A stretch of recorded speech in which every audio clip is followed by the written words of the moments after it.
خب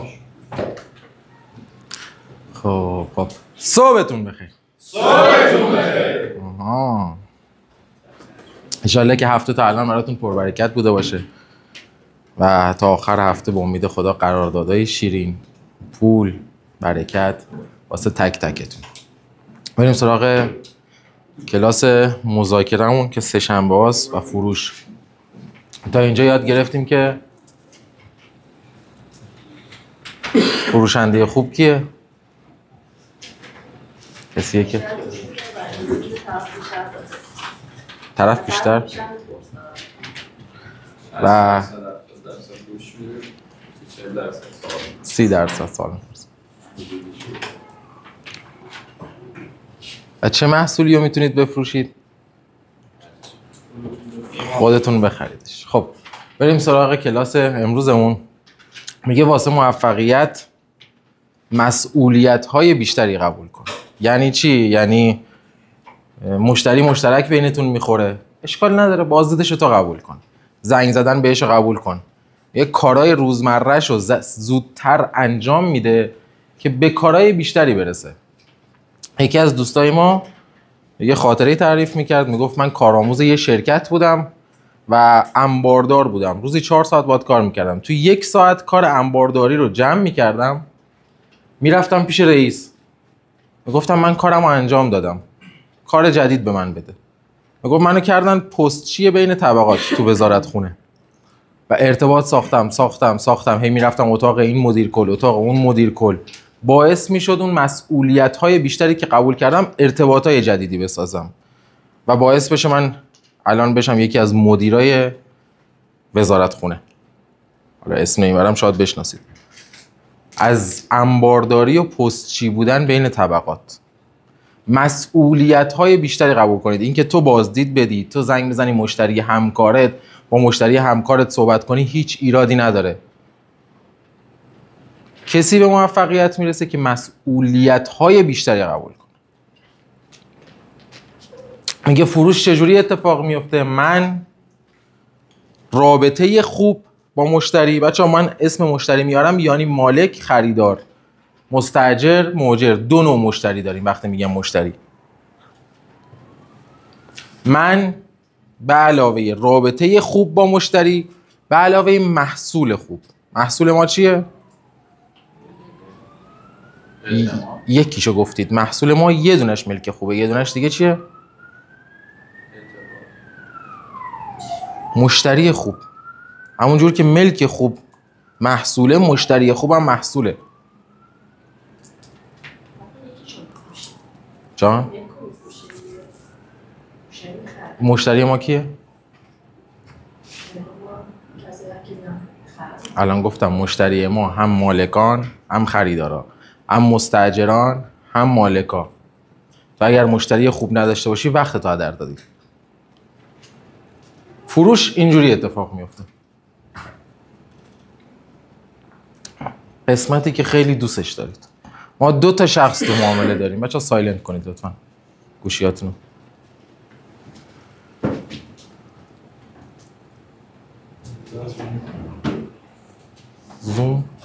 زوم چشم. ما 2 تا شخص تو معامله داریم. یه دونه تصمیم گیرنده، یه دونه بهش چی میگید تو معامله؟ دخالت.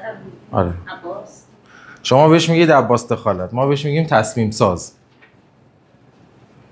حالا این تصمیم سازه میتونه همسر طرف باشه، میتونه همون نفر سومی باشه که از بیرون میاد.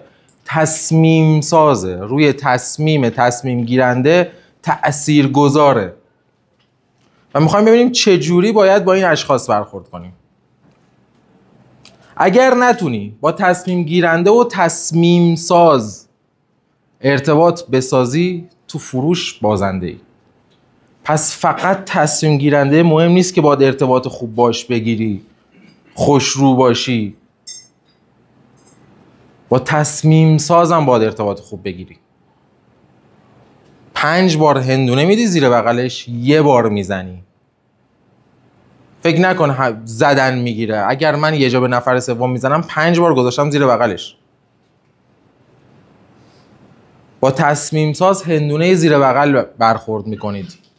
با عباس دخالتی که اسم گذاشتید روش هندونه زیر بغل برخورد میکنید. اگر نتونی ارتباط بسازی با تصمیم ساز و تصمیم گیرنده، تو فروش بازنده ای. اگر زود عصبی میشی، زود ناراحت میشی، زود بهت برمیخوره، فروشت به تعویق میفته. اگر ماهی 2 تا 3 تا مینویسی، اینا رو حل کنی ماهی 6 تا مینویسی. اگر نمینویسی اینا رو حل کنی ماهی 1 دونه مینویسی. بچه ما میایم سر کلاس که روز به روز بهتر بشیم. اینکه 2 تا در ماه مینویسید، 3 تا در ماه مینویسید، 1 دونه مینویسید، دلیل بر این نباشه که کننده اید. یه اصطلاح خودشیفته چی بود؟ کسی که فکر میکنه آدم کاملیه، کسی که فکر میکنه دیگه نیاز به آموزش نداره. اون کسی که فکر کنه اون نقطه اوجشه، دیگه اوجتر از اون وجود نداره، همونجاست که به بنبست خورد. همونجا نمیدونم این اصطلاحی که میگید چیه، ولی کلا همیشه نمودارتون باید رو به بالا باشه. اگر یه جا فکر کنید رسیدید به تهش، مطمئن باشید بعدش پایین، رو به پایین. همیشه واسه بهتر شدن تلاش کنید، بیشتر شدن تلاش کنید. ما چون اعلام نکرده بودیم به بچهای ستارخان ایراد نداره، ولی سری بعد نوبه بعد راه نمیدیم. بیادوشیم. بله نهایی با کیه؟ همونجا خانومه حسین، اونجا میتونه باشه.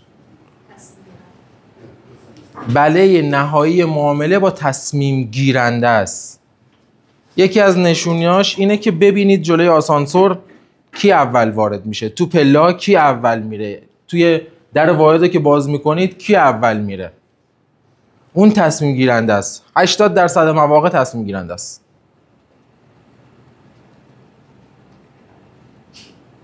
تصمیم ساز، کاری که باید با تصمیم ساز بکنید چیه؟ 5 تا هندونه یه دونه زدم. تا 5 تا هندونه نذاشتی زیر بغلش، یه دونه نزن بهش. عباس دخالت رو باید گندش کنی. بزنی میزنتت. یه جوری میزنه تو سر مالت که خودت نفهمی از کدوم طرف خوردی. عباس دخالت رو باید بزرگ کنی، چون عقده بزرگ شدن داره. اومده که خودی نشون بده. اگه نذاری خودی نشون بده، نمیذاره از تو بخره.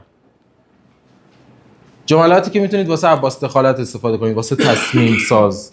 همونطور که فلانی میدونه.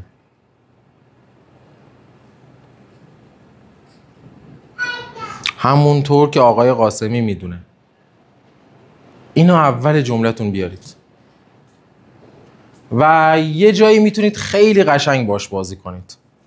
یه دیتای جدید از کارتون، از قانونهای جدید توی این شغل بلد باشید، یاد بگیرید، اینو استفاده کنید. همونطور که فلانی میدونه، ولی فلانی نمیدونه. فلانی نمیدونه، واسه این که کم نیاره میگه میدونم، دیگه جرأت نمیکنه، میگه این دانشش از من بیشتره، دیگه جرأت نمیکنه باهات بجنگه.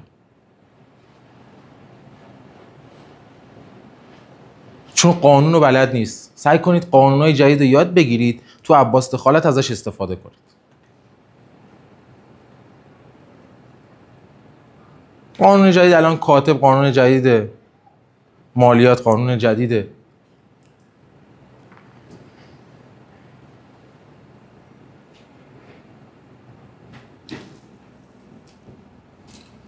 به عنوان یه دلسوز واقعا در رو به تصمیم سازا، به عنوان یه دلسوز واقعا درک میکنم نگرانیتون رو و نگرانیشو میگید و تایید میکنید. 5 تا اینجوری میزنی، یه دونه میخوابونی زیر گوشش. تا 5 تا نذاشتی نخوابونی زیر گوششا.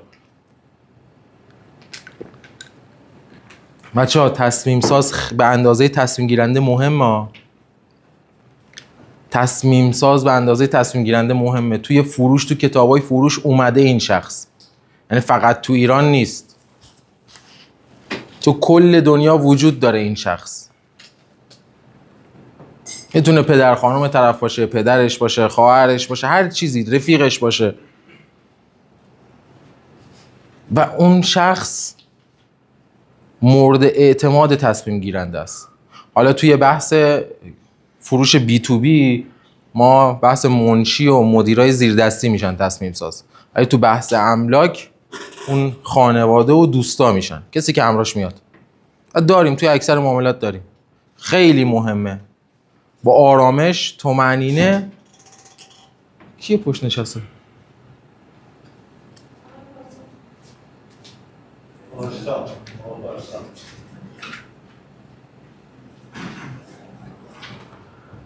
با طمأنینه باش برخورد میکنید. 5 بار هندونه، 1 بار.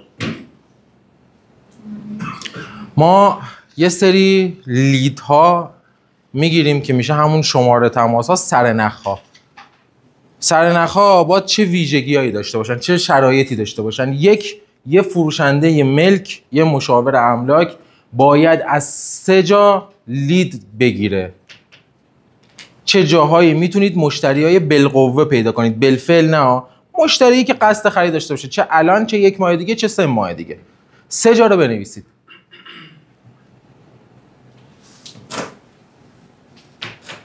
سه جایی که میتونید. اگر الان هم توش فعالیت ندارید هیچ ایرادی نداره.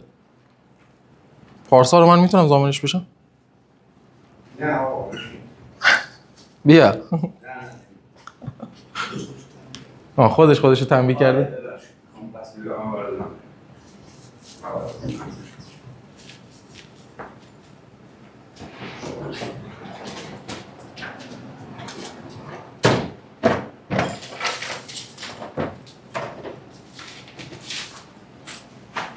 چه جایی میتونید مشتری بالقوه پیدا کنید؟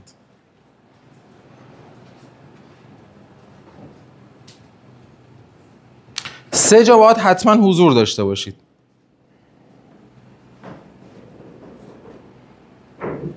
به این کجاها میتونید حضور داشته باشید؟ الان هستید.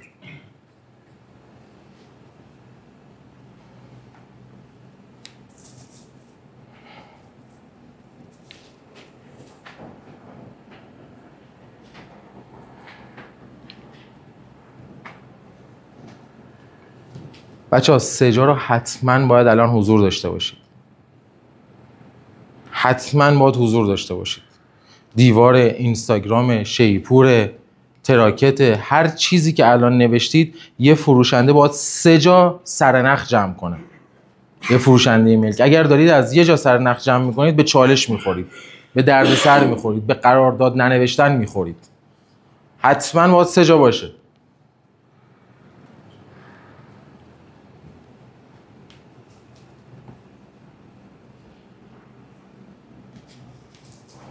دو، پیگیری اصولی، یعنی زمانی که نه میشنوی اعتراض میشنوی دنبال دلیلش باشی. چرا اعتراض کرده مشتری به نخواستن این ملک؟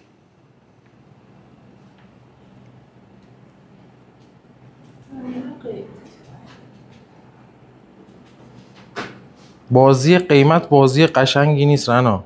بازی قیمت یعنی نتونستی ارتباط بسازی. ارتباط بسازی. وقتی ارتباط بسازی تو بگی نسبت به امکاناتی که داره، نسبت به ویژگی‌هایی داری، قیمتش مناسبه توی منطقه، تو رو قبول داره. اگر به مشکل قیمت میخورید ارتباط نساختید.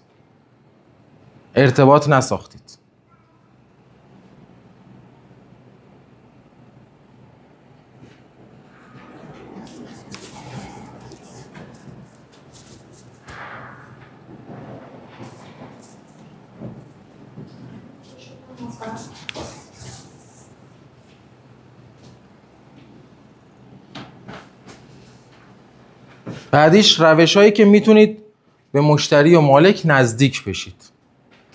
سوال پرسیدنه که تو اسلایدهای بعدی بهتون میگم. بعدیش قانون 70-20-10. 70% وقتتون، هزینه‌تون باید بره سر ساختن سرنخ. یعنی 70% باید کاری کنید که تو آگهی دیوار اینستاگرام ملک به قیمت بزنید. 70% واسه ساختن سرنخ باید بره، 20% بازدید و پرزنت کردن پشت تلفن، 10% نهایی سازی از وقت و انرژی و هزینه‌تون. هر چقدر سر ما قیف فروش داریم دیگه، هر چقدر سر قیف بزرگتر باشه کلوزینگ بیشتر میشه.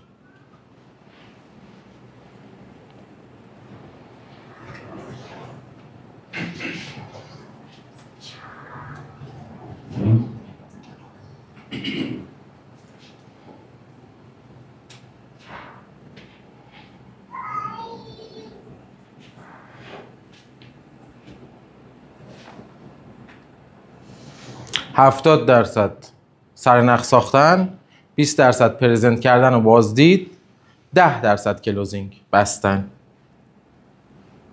قیف فروش مهمترین مبحث فروشه بچه‌ها. سر قیف ساختن سرنخه. هر چقدر این سر قیف بزرگتر باشه ته قیف خروجیش بیشتره.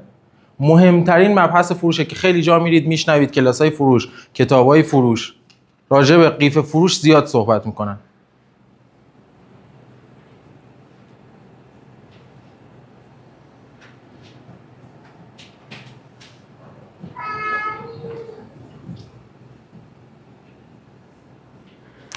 سرنخ، قربالگری، اینجا میشه مشتریای بالقوه. مشتری که ممکنه 2 ماه دیگه، 3 ماه دیگه، 1 سال دیگه، 2 سال دیگه بخواد بخره.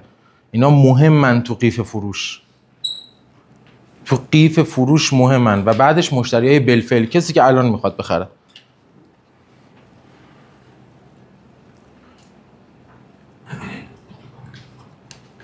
ما با CRM اومدیم اینو براتون حل کردیم. با CRM حل کردیم که مشتریای بالفعلتون رو از دست ندید. مهم مشتریای بالقوه، بالفعل. سرنخ، فرصت، مشتریای بالقوه و مشتریای بالفعل. هر چقدر سر قیف بزرگتر ته قیف خروجیش بیشتر. سر قیفتون رو تا میتونید بزرگ کنید. از هر جایی هزینه کنید بابت تبلیغاتتون. سر قیف بزرگ نباشه خروجی دلچسبی نیست. ما هفته پیش رفتیم واسه یه وبینارمون، این هفته نه هفته قبل که برگزار کردیم، قیف فروشمون فقط کجا بود؟ سر قیف فقط دایرکت هم بود. این هفته چقدر هزینه کردی و کجا داره ورودی میده؟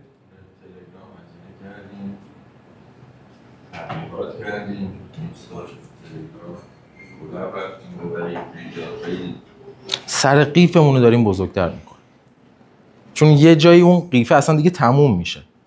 اون یه دونه جایی که دارید ازش سر نخ میگیرید تموم میشه. همین بیا مشتری رو راه بنداز.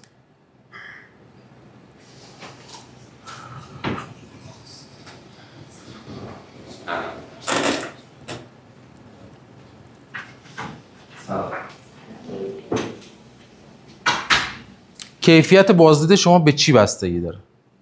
به گفتگوتون با مشتری، با مالک.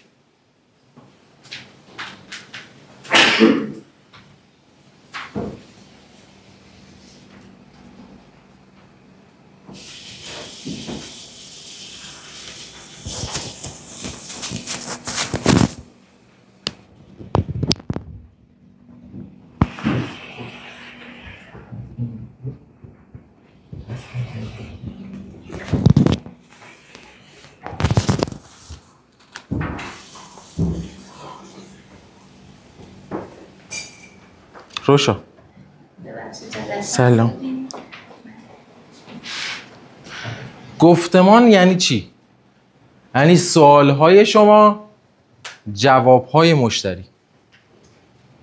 باز میگم مشتری که میگم ذهنتون فقط سمت خریدار نره بچه‌ها. مالکان مشتریای شما. سوالهای شما، جوابهای مشتری.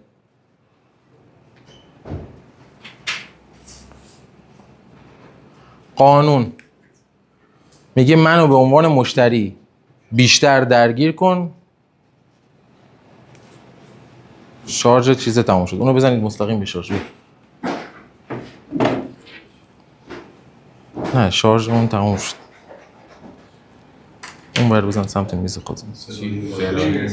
سرایی رو حسن میدی؟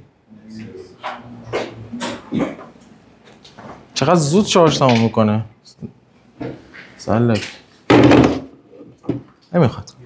نه بزن زیر. خب نه نزن راست میگه. آره بده حسن، بده اون کابل رو بده.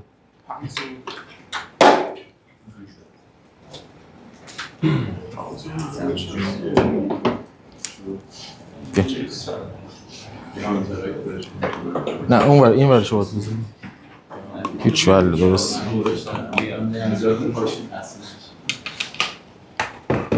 کجاست شارژر؟ این برای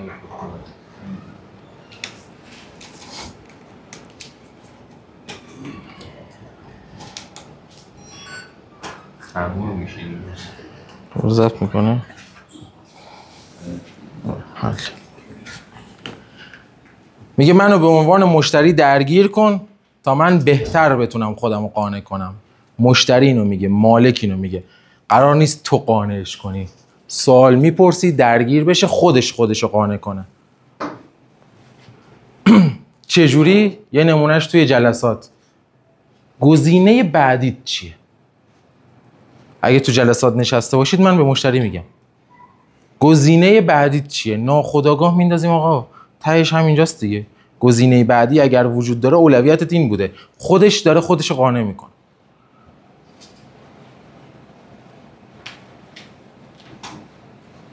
گزینه بعدیت چیه؟ سوال خوب 5 تا ویژگی داره. 1. سوالایی بپرسی که هیچ فروشنده قبل از تو نپرسیده باشه. چشم بفرمایید.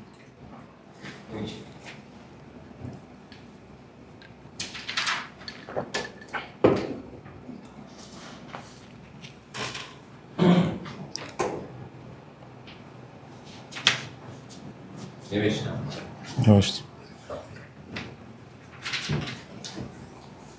سوال خوب 5 تا ویژگی داره. 1. سوالایی بپرسی که هیچ فروشنده قبل از تو نپرسیده باشه. چند متر میخوای؟ بودجت چقدره؟ کجاها میخوای؟ اینا چیه؟ تکراری. آفرین. اینا رو نباید بپرسی.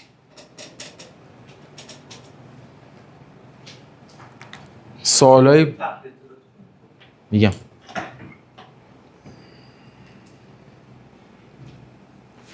سرنخ از کجا میگیری؟ از باگهی. آگهی وقتی زنگ میزنه کسی که باغ فیض میخره پونک نمیخره. 90% مواقع 80% مواقع. یه سری چیزا بدیهیه جوابش. بودجه تو اینستاگرام نیست. چی؟ تو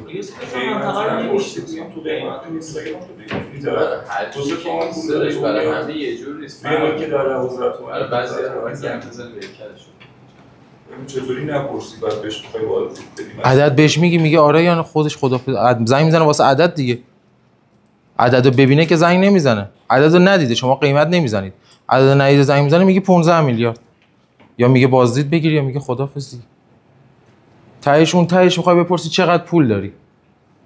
من این واسه مشتریای فعل بچه‌ها اون چیزی که شما دارید میگید میره تو بالقوه. ما راجع به مشتریای بالفعل صحبت می‌کنیم. کسایی که میان بازدید مطمئن میشیم خریدارن. اولین سوال اینه که اگه امروز ملک مورد پسند تو پیدا کنی میای جلسه؟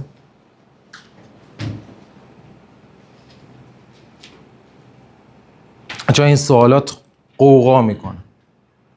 این سوالا فروشتون رو میسازه.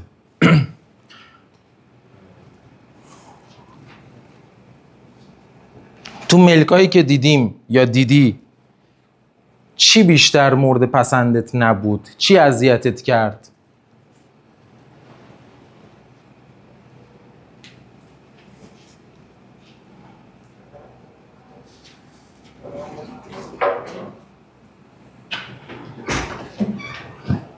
تا حالا کدوم ملکی رو دیدیم بیشتر مورد سلیقت بوده؟ بیشتر به سلیقت نزدیک بوده؟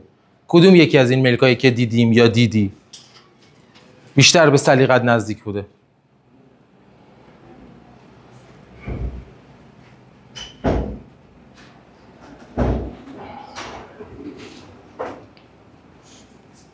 این سه تا سوال. چند تا سوال میخواید؟ نه اون 5 تا ویژگیه. از هر ویژگی 10 تا سوالم بخواید 20 تا سوالم بخواید میشه پرسید. کجا باید درشون بیارید؟ چت جی پی تی. این 3 تا سوالم چت جی پی تی در آوردم. سوالای بیشتر میخوای چت جی پی تی ویژگی رو بهش میدی. سوالات رو میخوام بپرسم به عنوان یه مشاور املاک فروشنده ملک که قبل از من هیچ فروشنده‌ای نپرسیده باشه. خودتو بذار جای من 10 تا سوال بگو. استفاده کنید از چت جی پی تی.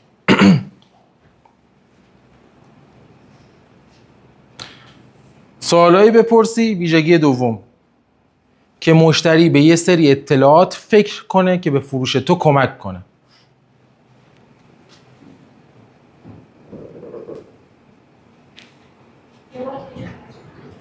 سوالایی بپرسی که مشتری به یه سری اطلاعات فکر کنه که به فروش تو کمک کنه. مثلا چی؟ مثلا طرف میگه من طبقه اول بدون آسانسور نمیرم، تا طبقه اول بدون آسانسور میرم، طبقه دوم نمیرم. اگر یه خونه پیدا کنیم یا ببینی که همه شرایط تو رو داشته باشه، قیمت، لوکیشن، نور، نقشه، بازسازی، هر چیزی، ولی به جای طبقه اول طبقه دوم باشه، میری یا نمیری؟ میخوایم در بیاریم اولویتش چقدر براش مهمه. یه سری اطلاعات فکر کنه که به فروش تو کمک کنه. این میشه تخلیه اطلاعاتی. نه بودجت چقدر، کجا میخوای. بعد یه دفعه میبینی رفته یه چیزی خریده که به تو میگه نمیخرم.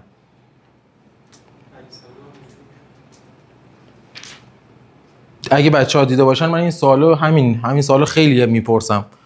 اگه مثلا به جای 150 متر 180 متر بهت بدم ولی باغ فیض بدم میری؟ یا میگه آره یا نه؟ مشخص میشه خط قرمزشه باغ فیض اگه بگه نه. یعنی ول کن دیگه باغ فیض. ولی اگه گفت آره شله.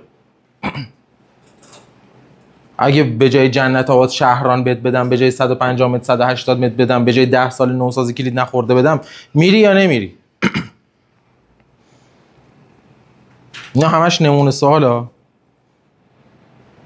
اگر به جای طبقه 4 بدون دنبال طبقه 4 بدون آسانسوری شما نه بشینن بیرون.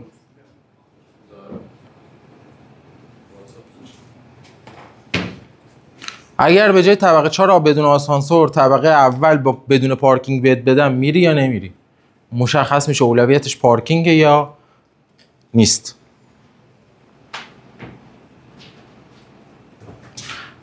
میخوایم بودجهشو در بیاریم، ته بودجهشو.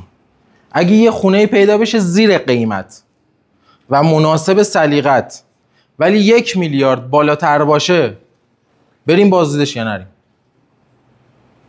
ببینیم 1 میلیارد بالاتر داره یا نداره. زیر قیمت باشه. اگه یه ملکی زیر قیمت باشه، مناسب سلیقت هم باشه، ولی 1 میلیارد بالاتر از بودجت باشه، 2 میلیارد بالاتر از بودجت باشه، دیگه بسته به رنجتون، 5 میلیارد بالاتر از بودجت باشه، میری یا نمیری؟ پول رو میتونی جور کنی یا نمیتونی جور کنی؟ بریم بازدید یا نریم بازدید؟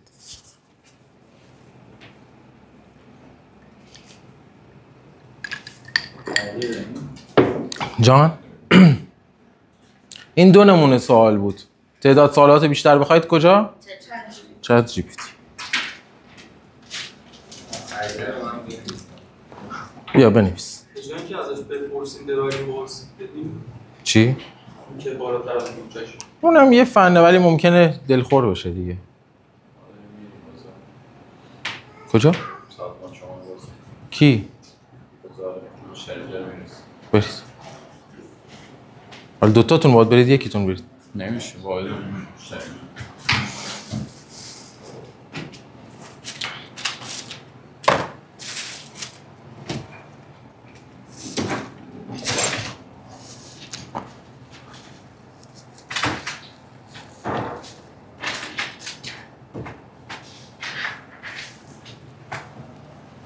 سوالای بیشتر کجا؟ ویژگی سوم یه سوال خوب.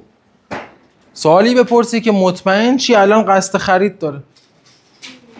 مطمئن شی نقده. وقت تو بیهوده نذاری. سوالی که زیاد من میپرسم، خونه خودت کجاست؟ این مالک این واحد تعاطر هم میکنه با یه ملک پایین تر. ببینی خونه‌شو فروخته یا نفروخته.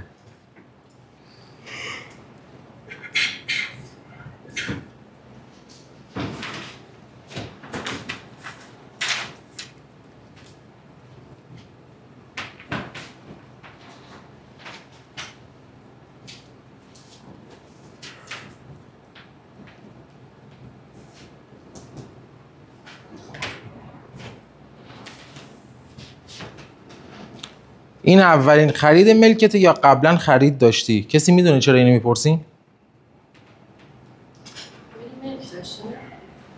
نه اونو که گفتم. اولین خریدته یا قبلا هم ملک خریدی؟ کسی میدونه چرا میپرسیم؟ که اگر نخریده روال قرارداد رو بهش توضیح بدیم. نیاد اینجا فکر کنه اولین جلسه صحبته. بدون جلسه نگارشه، بدون دسته چک باید بیاره، بدون سند باید بیاره. اولین ملکت میخوای بفروشی یا قبلا هم فروختی؟ کسی که اولین بارشه تجربه نداره، یه ترس هایی داره، اون ترس ها باید بریزه توسط کی؟ مشاورش. با سوالای بیشتر میخواید؟ چت جی پی تی. خب تو همین ویژگی که بدونیم واجد شرایط هست یا نه، از رهن و وام میخوای استفاده کنی یا نه. ببینیم چقدر اصلا وامو میدونه چیه. خیلیا نمیدونن میتونن وام بگیرن، خیلیا نمیدونن. اگه تا 1 ماه آینده، سال بعدیه، خرید نکنی چه مشکلی پیش میاد؟ طرف میگه هیچی، هیچ اتفاقی نمیفته. یکی هم هست میگه خونه‌مو فروختم باید جابجاشم. اینا میشه پولت نقده یا نه؟ نرو بپرس پولت نقده، خریدت نقده. بپرس اگه تا 1 ماه آینده خرید نکنی چه اتفاقی برات پیش میاد؟ تا 2 ماه آینده خرید نکنی چه اتفاقی برات پیش میاد؟ هیچی. تو ملکم نشستم دیگه اتفاقی نمیفته. هیچی. طلا اتفاقی نمیفته. نه نگرانم، طلا بیاد پایین، طلا داره میاد پایین، دلار داره میاد پایین. این آدم نگرانه، این آدم نقده. نرو بپرس پولت نقده یا نه، قدیمی شد. کس دیگه هم باید ببینه ملکو یا نه. خیلیاتون به چالش میخورید، بازدید میدید، یه نفر دیگه هم بیاد بازدید. اگه کس دیگه هم قراره بیاد همین الان بیاد، بگو الان بیاد. کسی دیگه هم باید تو جلسه باشه واسه امضا یا نه خودت میای نهاییش میکنی. ویژگی 4، سوالایی بپرسی که غیر مستقیم به پول خرج کردن فکر کنه.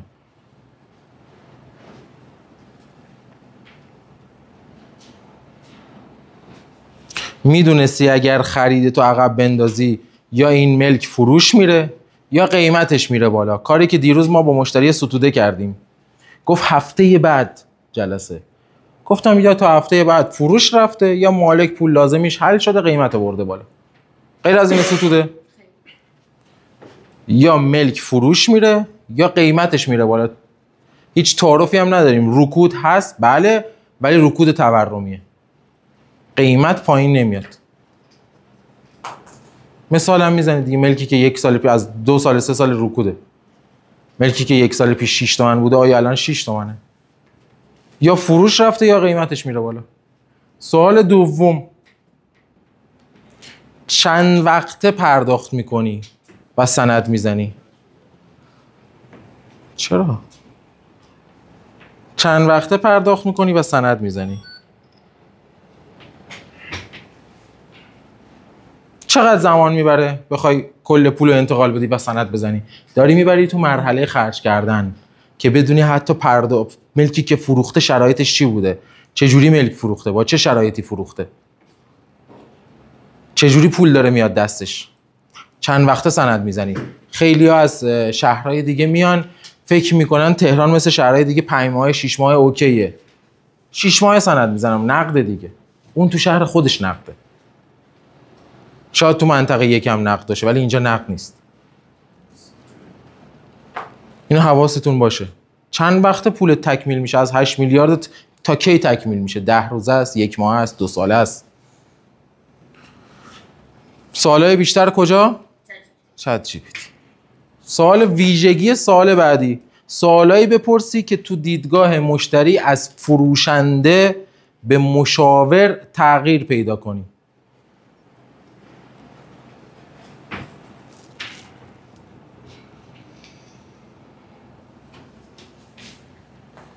ازش بپرس تعریفت از یه مشاور املاک خوب چی؟ جوابش باعث میشه چی؟ چیکار کنی؟ همون جوری رفتار کنی. همون جوابی که میده تو رفتارت نشون میدی. میگه صداقت داشته باشه، دروغ نمیگی بهش. تعریفت از یه مشاور املاکی خوب چیه؟ دومی، اگه شما مشاور بودی و من مشتری، اولین کاری که میکردی چی بود؟ شما مشاور بودی و من مشتری، اولین کاری که شما میکردی چی بود؟ سوالای بیشتر کجا؟ چت جی پی تی.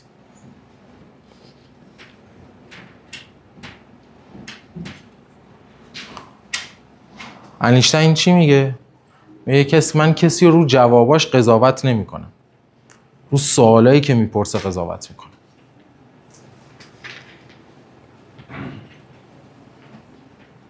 چقدر آدم پریه، چقدر آدم فهمیده‌ایه، چقدر متخصص. از رو سوالهایی که میپرسه مشخص میشه. نه اون اونجوری نیست به زور بزنی وایسه. این دکمه رو بزنی وامیست. این شارژر رو فکر کنم یک قطع میشه. چی؟ مشاوری خوب چیه؟ اگه شما مشاور بودی من مشتری، اولین کاری که میکردی چی بود؟ خیلی مهم نیست. رضا پیرادی قطعش کرد. پیرادی بود قطع کرد. قضاوت من نسبت به جوابا نیست، نسبت به سوالاست. اینشتین میگه قانون، اگه میخوای تو ذهن آدما موندگار بشی باید بتونی بخندونیشون. تو فروش اتفاق اینا واسه فروش ها. بچه‌ها کار شما سخت‌تر یا کار من؟ چرا؟ 90% کار مشاور. نه اصلا تو مبحث نرو. من دارم یاد میدم، شما باید بری بیاده کنی، اجرا کنی. کار شما سخت‌تره. کلاً کار گفت.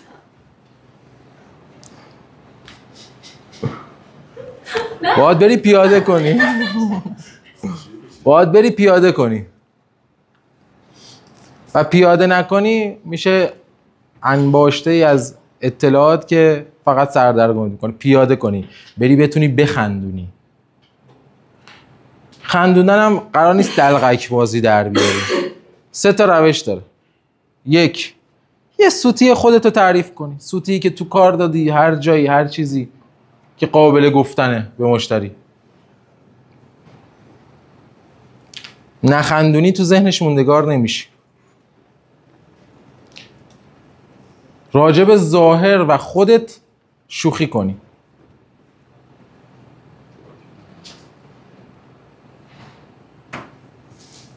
مثلا معین میتونه بگی چی؟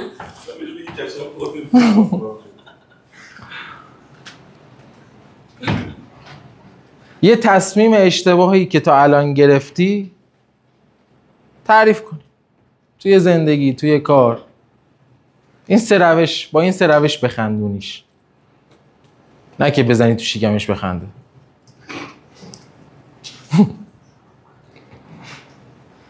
اینا میشه ارتباط ساختن. مثلا آقا زمان همیشه میگه من سال اول مثلا یا راجع به صنعت میپرسم، من سال اول که اومده یه بنده خدا رو بدبخت کردم، حالا ممکنه نمیدونستیم نوساز بود فلان بود و اینا، بعد دیگه از اون بعد بود هیچ میل که بی سندی حتی نوساز کار نکرد، بنابراین یه سندش تکبر. این نمونهش. به خدا من الان دیگه تو رو مثال نزدم. خواهش میکنم. قانون میگه خلاقیت وجه تمایز تو فروش تو 2 برابر میکنه. همیشه گفتم خلاقیت داشته باشید. خلاقیت هم بچه‌ها اکتسابیه. یکی این که چی باعث میشه خلاقیت پیدا کنید؟ متخصص باشید توی کارتون. متخصص نباشید نمیتونید خلاقیت داشته باشید. الان به من بگن یه کد واسه یه سایت بنویس، بلد نیستم. ولی تو کارم چون متخصصم میتونم خلاقیت داشته باشم. سریع به چالش‌ها جواب ندید. فرصت خلاقیت از خودتون نگیرید. مشتری اعتراض میکنه، سریع بلبل زبونی نکنید. وایسید، استاپ کنید، فکر کنید، بعد جواب بدید. خلاقیت رو داخلش درگیر کنید. یه تمرین انجام بدیم. یه مربع بکشید. من اینجا بکشم. چی؟ فرقی نمیکنه. دفتر رجبی من اینجاش یه مربع میکشم. خواهش میکنم. خودکارش نمی‌نویس.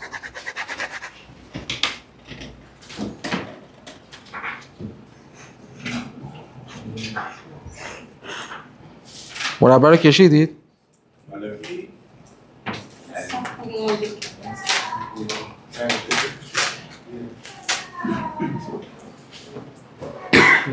نه تا نقطه اینجوری وسطش بکش.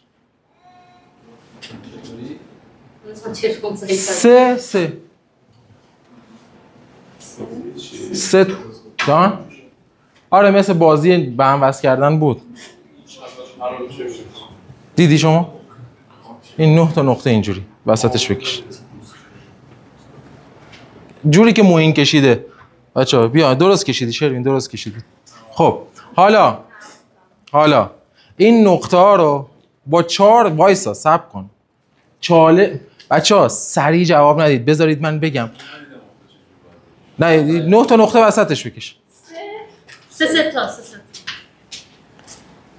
درسته. سه آره. 3 تا حالا 3 تا زیرش. بشه 9 تا. آفرین. بگیر.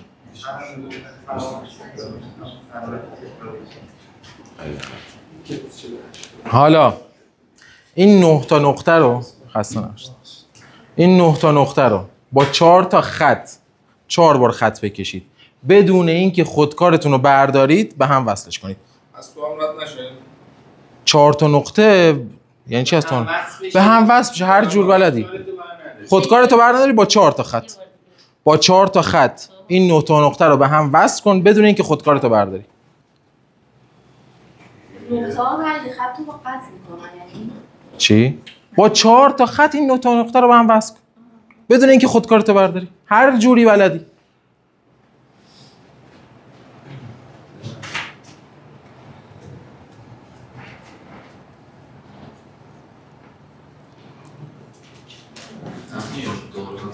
همه نقطه خط از همه نقطه رد بشه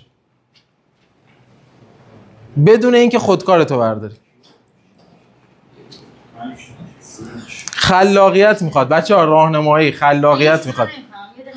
جانم نه الان اینجا تا اینجا میشه یه خط، یا اینجا تا اینجا میشه یه خط. اونجا تا اونجا میشه یه خط. تا اونجا میشه.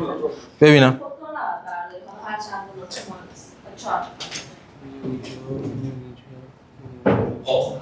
این شد 5 تا.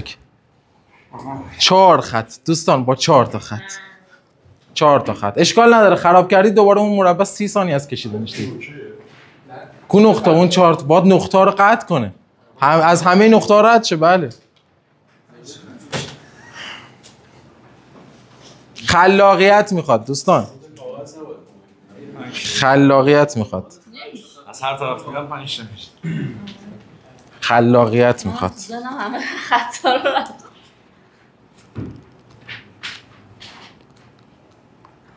بذار یه دقیقه برداشتی شد.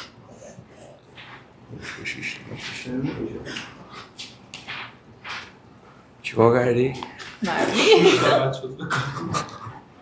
وایس یه دقیقه.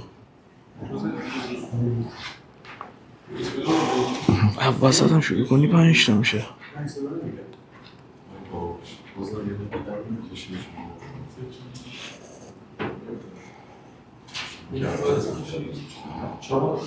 بذار بگیر میشه کاغذ تو بده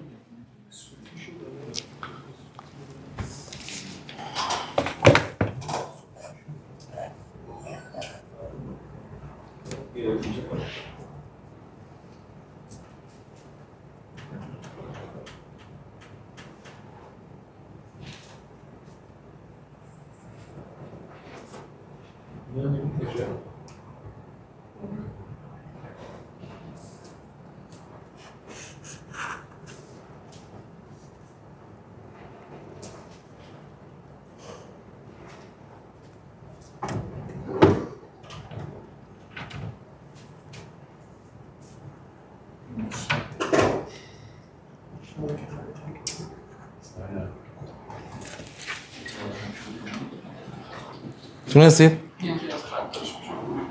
همه کار میتونید بکنید.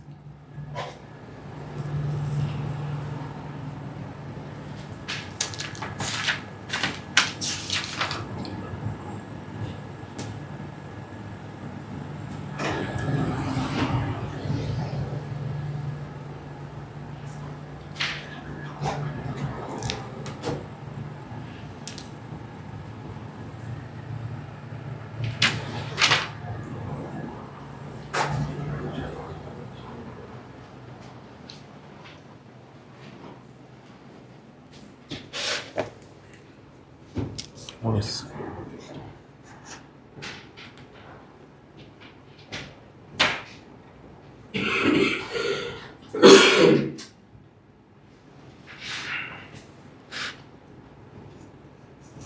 ها اینجوری که یعنی اصلا میتونی ردم بکنه دوباره یه خط دیگه بره بکشی چجور؟ کاری سه بار بردش دیگه خب بردم دیگه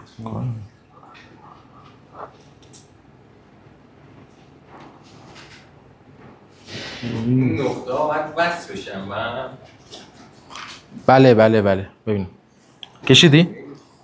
میشه گفتم خلاقیت میخواد فکر کنید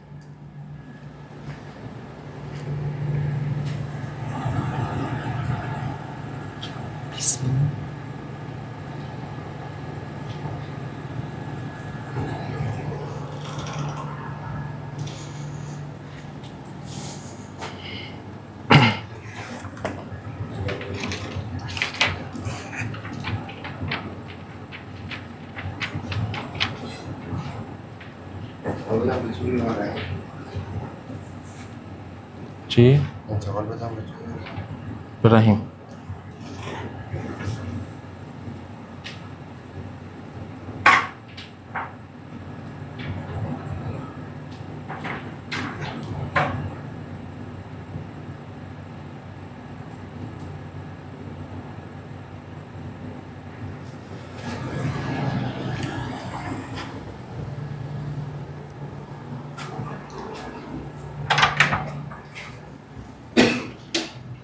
مرسی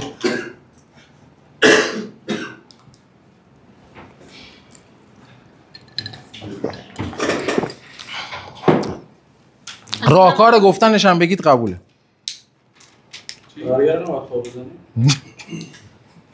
نه با 4 تا خط نقطه رو من بس کنم میشه کشید هر جوری دوست داری بکش اگه مثلا بشه کشید با یه دونه میشه صاف نمیشه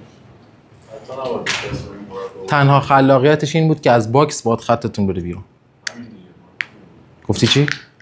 من باید بس بشه به اون مربعه رد بشه باید رد بشه این چیه؟ زدن چجیبتی مخ چجیبتی هم سود کشیده نه این میشه اینجوری میشه 1 2 3 4 چه ما ببینی؟ کنجکاو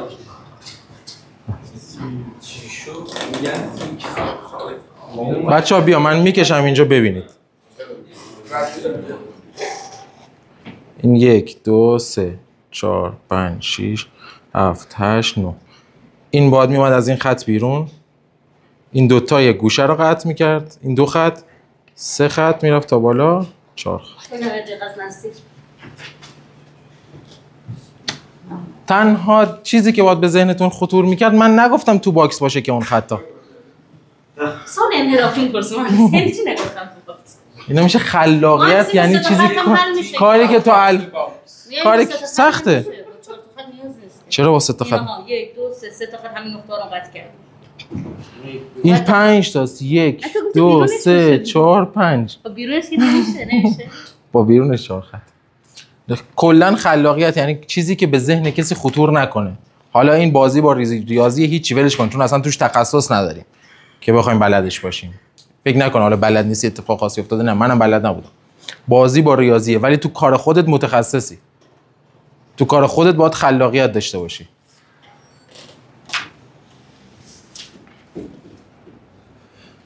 قانون مهم بعدی میگه ریسک خرید رو کم کن، ریسک فروش رو کم کن، احتمال فروشت بره بالا. ریسک رو واسه مشتریت کم کن، احتمال فروشت بره بالا. چجوری ریسک رو کم کنیم؟ آره فکر کنم سر تهیه. ریسک خرید رو کم کن، ریسک مشتری بیار پایین، احتمال فروشت رو ببر بالا. یک، نوع رفتار تو با مشتری ریسکش رو مشخص میکنه. زننده و تند صحبت میکنی، پر صحبت میکنی یا نه همراهی میکنی. نوع رفتارت با مشتری ریسکش رو مشخص میکنه. اولیش میگه فرایند فروشتو سریع‌تر کن. واسه ریسک آوردن پایین فرایند فروش رو سریع‌تر کن. این که میگم بعد بازدید بکنید تو قرار نذارید زمان بخوره واسه اینه. نذارید زمان بخوره به خاطر اینه.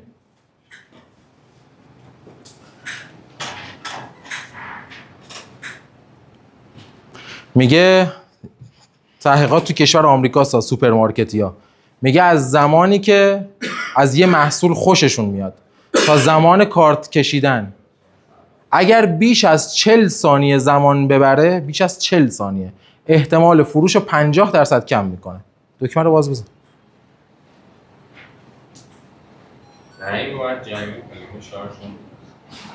یه تایپ سی دیگه بزن. بچه‌ها یه شارژر تایپ. اون مال نه. یه شارژر تایپ سی از باشه. آره. کو. اونو بچه‌ها دادم.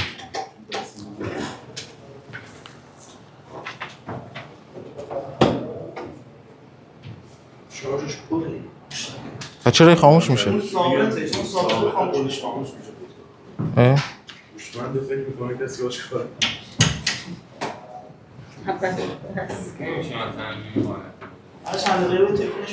بلش کن تموم. میگه از زمان خوش اومدن تا زمانی که کارت کشیدن این بلش کن. دکمه رو رازگاهی میزن. از زمان خوشش اومدن تا زمان کارت کشیدن اگر بیش از 40 ثانیه بشه احتمال خریدش رو 50% کم میکنه. حالا اگر بازدیدت از زمانی که خوشش میاد تا زمانی که بیاد تو جلسه زمان ببره، 1 روز زمان ببره، 2 روز زمان ببره، احتمال فروشتو میاره پایین‌تر.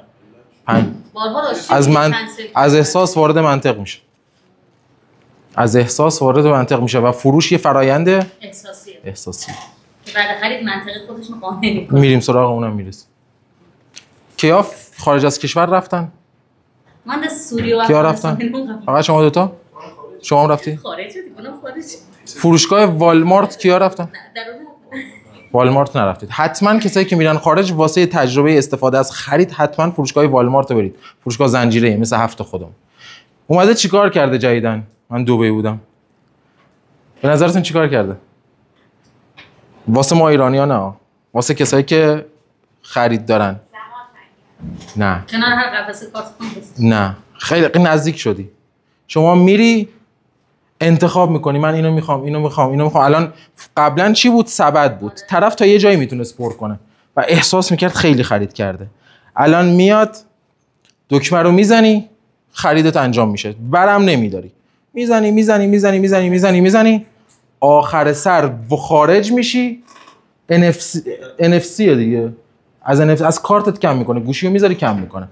و شاید باورت نشه تو صندوق عقب ماشین تحویلش میگیری. نفهمی چقدر خرید کردی. آفرین. یه سوال اونا کی میاره مثلا این خدنگ ندنگه؟ آره دیگه. افراد اونجا حالا هم اونجا تحویل میدن، هم یه بعضی از شعباتش اینجوریه که تو ماشین تحویل میدن. یعنی تو میری میزنی پفک میخوام، چیپس میخوام، تا دست نمیگیری، تو سبد نمیذاری، فقط میزنی میخوام تو قفس‌ها میخوام جلوی در تحویل میگیری. در ثانیه در لحظه آماده است. و کارت هم نمیکشی، گوشیو میذاری تمام. واسه چی این کاری کرده؟ دستش خالیه. رنجشو کم میکنه. رنجشو کم میکنه. حالا میری خونه میبینی اینا چیه من خریدم، اینا که اصلا به کار من نمیومد. یه سری از فروشنده‌ها تو ایران نظر مامانم بود. حالا هی اگر ما دیروز به مشتری ستود زمان میدادیم مثلا امروز پشیمون میشد. چه بسا که فکر می‌کنی آره. با پارکینگ خریده. اجاره دیگه بدتره. اجاره بدتره. بچه‌ها زمان ندید به مشتری. زمان نابود میکنه. فرایندتون رو سخت میکنه. لحظه بازدید جلسه. هر چقدر به مشتری، گزینه بعدی ها، هر چقدر به مشتری در رابطه با گفته هایی که میگید سند و مدرک نشون بدید، ریسک رو میارید پایین تر. ما منطقه 5 پرتقاضاست، سرچ کن تو گوگل همون لحظه بهش نشون بده. پرتقاضاترین منطقه کشور کجاست؟ همونو نشونش بده. یه ساختمون دو واحد داریم، بعد طبقه بالاشو دلال گذاشته 1 میلیارد بالاتر، اشکال نداره دلال. نه. تو میخوای پایینی رو بفروشی دیگه؟ نه. سند داری نشون میدی. عالیه. با سند داری باهاش صحبت میکنی.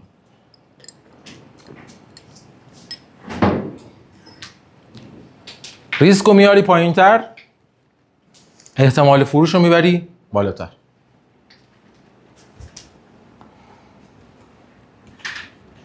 سه، راجع به مشتریات، تعداد مشتریات و مشتریای بزرگت صحبت کن. فلانی هم مشتری من بوده، من براش خونه خریدم، من براش خونه فروختم. راجع به مشتریات، تعداد مشتریات، تعداد قراردادات و مشتریهای بزرگت صحبت کن. بدون آدمی هستی که فلانی و فلانی هم ازش خرید کردن.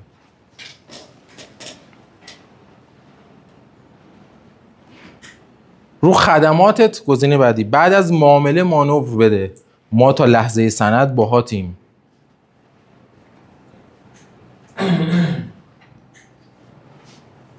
کولد فیت یه اصطلاحیه که توی کشورهای اروپایی و آمریکا تصویب شده واسه یه خونه 45 روزه. یعنی تا 45 روز میتونه فسخ کنه، چه فروشندش چه خریدارش. تو ایران هم تصویب شده. تازگی‌ها یا بله تازگی‌ها. چند روزه؟ کی میدونه؟ اجرایی شده. آره اجراییه، ولی کسی نمیدونه. 3 روز. یعنی 3 روز بعد از کاتب میتونن فسخ کنن، تا 3 روز بدون ضرر زیان.